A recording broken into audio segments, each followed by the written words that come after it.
unprecedented times in our country, and what a bloody catastrophe that is. And no, I've not been an admirer of Trudeau since he decided, inappropriately in my mind, to run for office despite lacking all the necessary qualifications for doing so, except the unearned fame of his name. But having said all that, that doesn't mean I wish that he would reside over the destruction of the country as evidence of his incompetence. I cannot see how his government can survive the next month. What do you think? What's your prediction? I am much more pessimistic than you.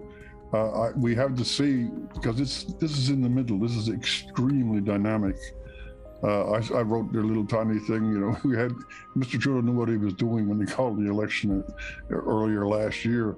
This is an issue, but we won't see an election on it. Mr. Singh, as you pointed out, has become the tattered tail of a not very noble kite. And the funny thing that the Separatist Party in Quebec is actually opposing this. The greatest Canadians in Parliament are the Separatists. No, I'm laughing, but I'm not. I think it's a sad time. Yes. It's a sad time. It's a serious time.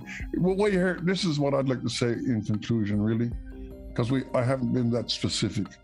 There were a lot of those men and women that came for 2 or 3 whole weeks. They were showing a good spirit, and they had their parties. But you know this was hard. They had to spend the money. They got their money seized by the government. They're out there being mocked by the majority of the Canadian press. They don't want to be 3 months in January and February squatting in a truck in front of a Parliament building in the middle of a media storm. So you know something? Now they got the long drive back, and they have been booted out of their national capital. I just say to them, if they listen to you and me on this particular thing, I think you did good stuff, and I think you deserve a hell of a lot more Thank support. God for the working class. Yeah, That's well, what the I working think. class is what keeps the country working. We've been governed essentially without Parliament for 2 years, and then this is it's very hard to say what the worst thing is that happened to Canada in the last 2 weeks, because 6 things are worse, and each of them should be fatal to the Trudeau government. But I think perhaps the worst was the decision to suspend Parliament on Friday from discussing the Emergency Act because of the action that was instituted by the police as a consequence of the Emergency Act. Do you think that Trudeau believes that the truckers are actually some kind of far-right MAGA movement? Or what? It just leaves me speechless. On that one point, it is impossible to believe that he believes it. If you have 1,000 or 2,000 or 3,000 people, and there is a placard up, and the placard is not support. I'm sorry you've been having to make this point. The placard that has the swastika on it, it's a nasty thing, but it's implying that the government is the bunch. And the news media and Trudeau take this idiot and his scribbled damn swastika, and they try to paint tens of thousands, because when these truckers came across Canada, every highway overpass, and at least a third of the country is saying, thank God that someone is expressing something. But the idea that the conservatives are feeble and they haven't been present enough, I could go on with them forever. I mean, this is not even grade 6. This is ridiculous. Okay, so let's talk about the media, the legacy media in Canada.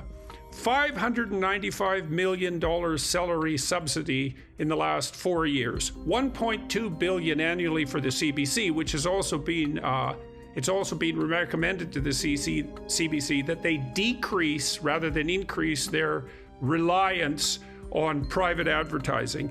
10 million special measures for journalism top up for 2021 and 22.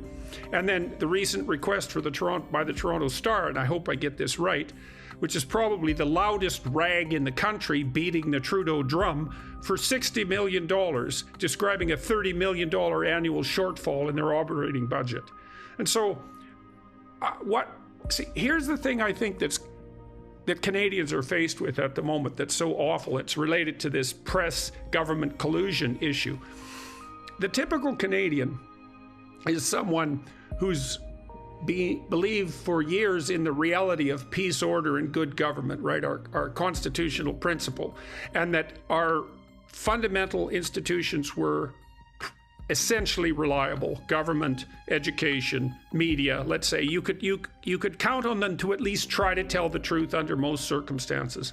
And so Trudeau now is facing them with a very difficult choice, which is, you either believe that all of those institutions have become corrupt and unreliable in a profound and frightening way, and that now includes the banks, or you can believe that there's a handful of protesters who have far-right ties and can be justly demonized. And I suspect for most Canadians, for many Canadians, it's easier to believe the latter, especially when that's what the Prime Minister and his cronies are saying, than the former, even though, unfortunately, and I say this as someone with a fair bit of respect for fundamental institutions and wish that they would operate properly, unfortunately, the former has proved itself, perhaps in the last 2 weeks, to be far more true than even the most cautious of us and worried of us might have predicted even a month ago.